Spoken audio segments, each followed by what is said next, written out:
maka yang bersangkutan dinyatakan lulus.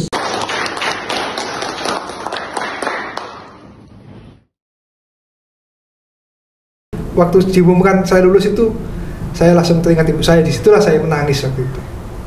Dan saya lebih terharu lagi, dan juga terharu lagi ya. Waktu itu Komandan Poltekkad bisa hadir di tengah-tengah saya. Saya lagi ujian terbuka, beliau hadir. Suatu kehormatan sekali. Suatu kehormatan yang luar biasa.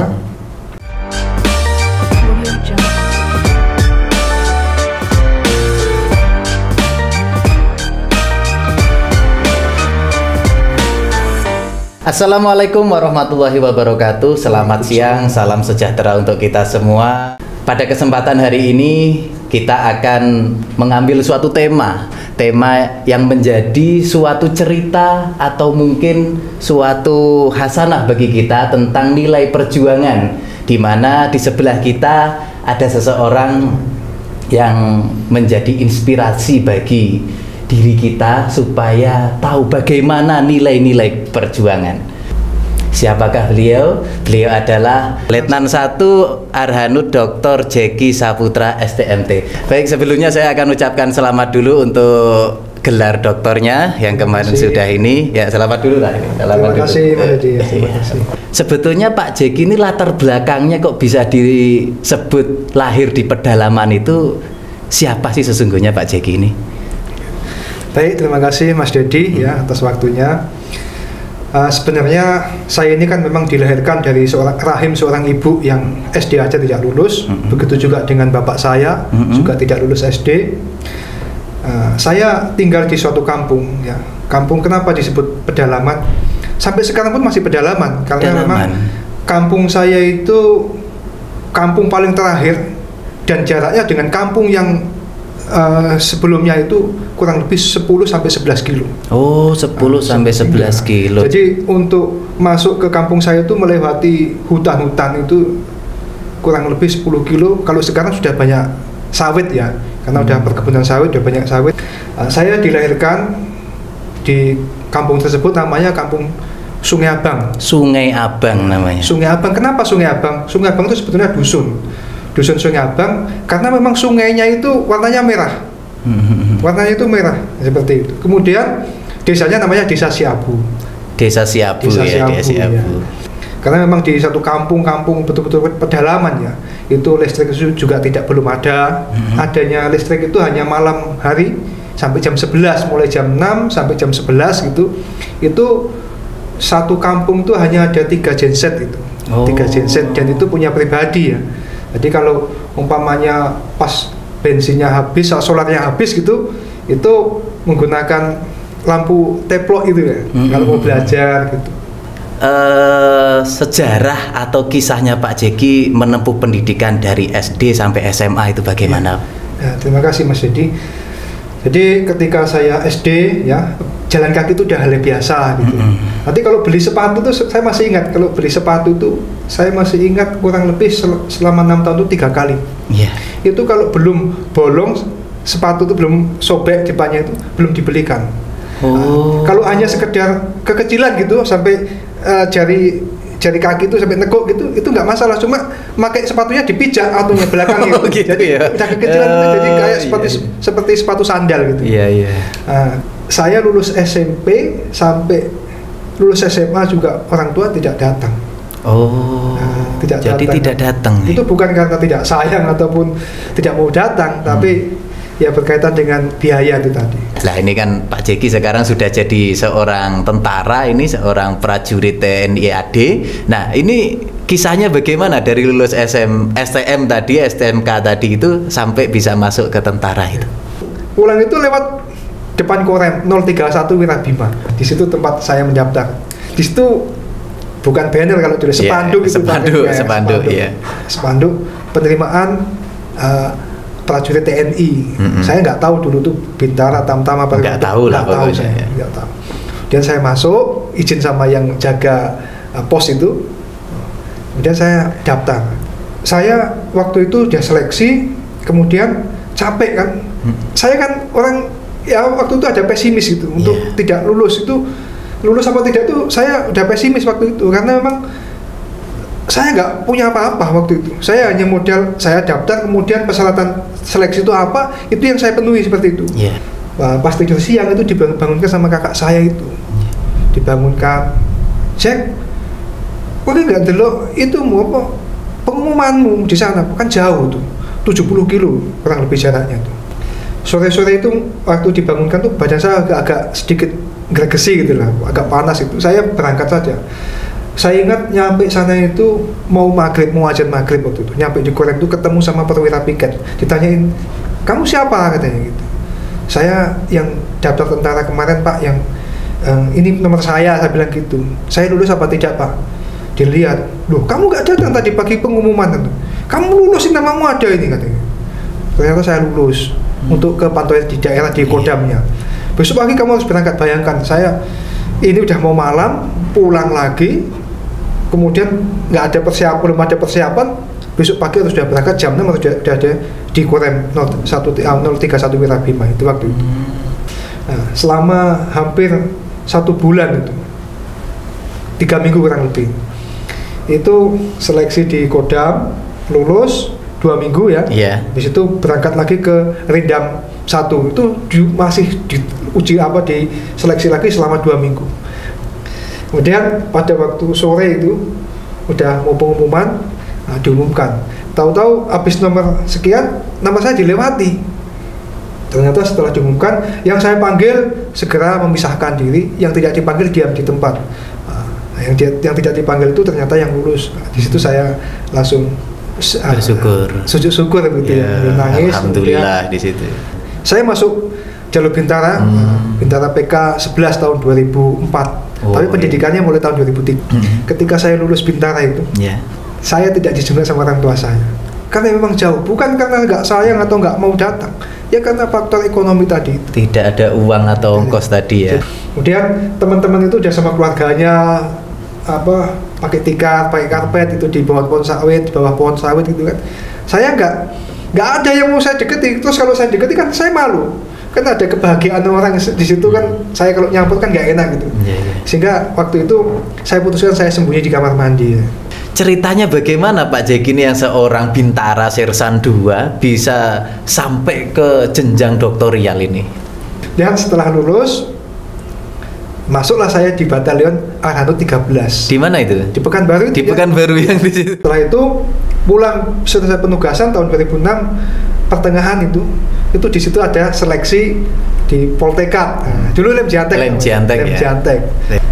Alhamdulillah saya lulus, masuk di LK Sista. Angkatan 15 tahun 2006. Tahun 2006. Dan berjalannya waktu 3 tahun lulus. Waktu itu masih ingat bulan 5 tanggal 13 saya masih ingat waktu itu. Tanggal 13 Pak Saifuddin nyampaikan ke saya. Kadep OB itu. Cek, kamu harus S1. Dari sini kamu harus S1. Karena saya orang baru ya takut ya gitu ya. Takut ya juga melaksanakan perintah. Saya sama istri saya baru nikahnya saya tanggal 10 waktu itu. Tanggal 5 bulan 5. Itu sudah 1 minggu saya cari tempat kuliah. Yang saya cari itu bukan kampus yang bagus atau yang mahal, tidak. Yang saya cari itu yang murah, kemudian akreditasinya minimal B waktu itu. Itu yang saya cari. Sebenarnya dapat di Universitas Gadjah Malang.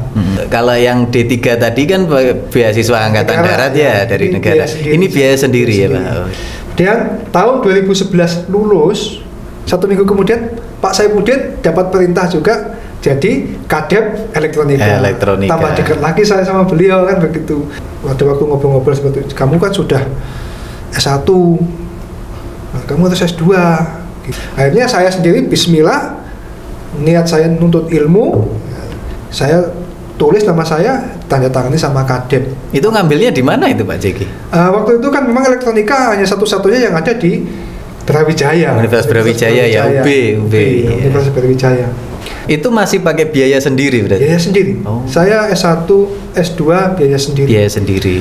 Di semester 1 saya masih ada simpanan uang ya. Di semester 2 sudah mulai. Saya ambil antingnya ini anting-antingnya istri saya ambil itu, saya jual waktu itu. Ya, itu betul-betul pengorbanan saya seperti ini bukan karena saya saja, tetapi juga dukungan ya ibu saya dan istri saya kan begitu, terutama istri saya. Saya lulus S2 itu tahun 2014. Pas semester saya lulus. Tahun 2015, 2016 saya tidak diam begitu saja, saya melakukan penelitian sama dosen UB ya, dosen UB, mantan pembimbing saya dulunya, penelitian, jadi paper, jadi jurnal, kemudian saya masukkan untuk ikut conference di Malaysia, di tepatnya di Malaka waktu itu. Ya, kemudian waktu S3-nya itu bagaimana itu Pak Jeki? Ketika saya bilang saya kuliah butuh uang gitu, dan istri saya itu semangat begitu ya. Kemudian jajan juga jarang waktu itu karena memang nggak ada uangnya kan gitu, hanya untuk, ya, yang penting bagaimana cukup uang ini kan begitu. Dengan keterbatasan saya, ya saya sebagai meskipun perwira waktu itu baru gitu, dengan perjuangan kami ya, keluarga saya, anak istri, dan doa ibu bapak saya itu juga memang terasa sekali ya. Saya suntik 1 semester, baru 3 minggu di WA sama promotor saya, Prof Didi itu. Iya. Pak Jeki, penelitian sampean keterima hibah, biaya hibah. Nanti semester depan gratis. Alhamdulillah. Saya pada waktu ujian tertutupnya itu, saya ada WA ya dari senior di sini. Itu kemudian nanyakan, kamu lulusnya kapan S3 kan begitu. Ini komandan yang baru atau yang baru? Brigjen Rahmat. Oh, Brigjen Rahmat, iya. Namanya prajurit anggota, di WA dibalas jempol saja sudah senengnya minta ampun. Ya. Waktu saya laporan, saya sudah selesai ujian tertutup, kemudian jawaban beliau, dan saya juga belum kenal beliau. Saya kenal tapi belum pernah ngobrol kan, seperti itu. Komandan ini bapak saya, komandan saya seperti itu dalam hati saya. Jawaban beliau tidak terduga di hati saya waktu itu. Bagus Dik, nanti kalau kamu ujian terbuka, undang saya.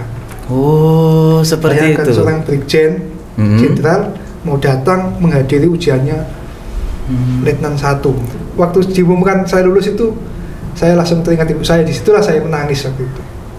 Dan saya lebih terharu lagi, dan juga terharu lagi ya. Waktu itu Komandan Poltekkad bisa hadir di tengah-tengah saya lagi ujian terbuka, beliau suatu hadir. Kehormatan sekali. Suatu kehormatan yang luar biasa. Program doktor dengan wisudawan terbaik Dr. Jeki Saputra, program studi fisika.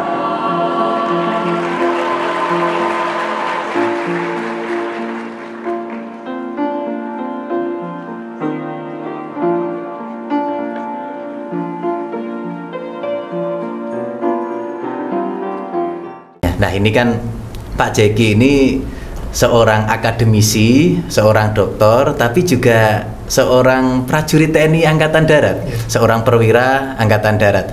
Apakah dalam penelitiannya Pak Jeki untuk doktor itu ada nggak yang menjadi sumbangsih atau mungkin ilmu yang nanti untuk kemajuan alutsista Angkatan Darat? Sebetulnya begini, penelitian saya itu dilatar belakangi dari saya kan sebagai seorang prajurit TNI. Prajurit TNI itu kan wajib mahir atau ahli dalam menembak. Tugasnya kan berperang kan begitu. Kalau saya amati kan, kita itu kalau latihan menembak itu diawali dengan bidik kering. Nah, di bidik kering itu kan untuk melatih bidikan. Kenapa saya katakan seperti itu? Karena kan memang senjatanya disangga. Disangga. Nah, di latihan menembak, dalam menembak itu ada namanya metode nabi tepi, napas, bidikan, tarikan, picu. Nah, kalau bidikan tadi sudah difasilitasi oleh bidik kering tadi. Saya kepengen bagaimana diketahui napasnya si petembak ini stabil atau tidak sebelum peluru itu keluar dari mulut laras atau sebelum melaksanakan penembakan itu. Makanya judul penelitian saya itu kan analisis penilaian tingkat tremor penembak berdasarkan aspek dari latihan menembak, keahlian menembak. Jadi kedepannya seandainya memang alat itu bermanfaat dan bisa bermanfaat buat di TNI ya, tidak ada salahnya, bisa dikembangkan. Dikembangkan. Ya, pesan saya, buat saya gengsi itu tidak membuat kita sukses, tapi kalau kita sukses akan membuat diri kita jadi bergengsi. Oh gitu. Baik, Sobat Wikan, demikian tadi perbincangan kita mengutip suatu pepatah dari Barat yang mengatakan rise and rise again until lions become lion. Berjuang dan terus berjuang, bangkit dan terus bangkit sampai domba menjadi singa. Wassalamualaikum warahmatullahi wabarakatuh. Salam sejahtera untuk kita semua. Salam Smart College. Terima kasih Mas Edi.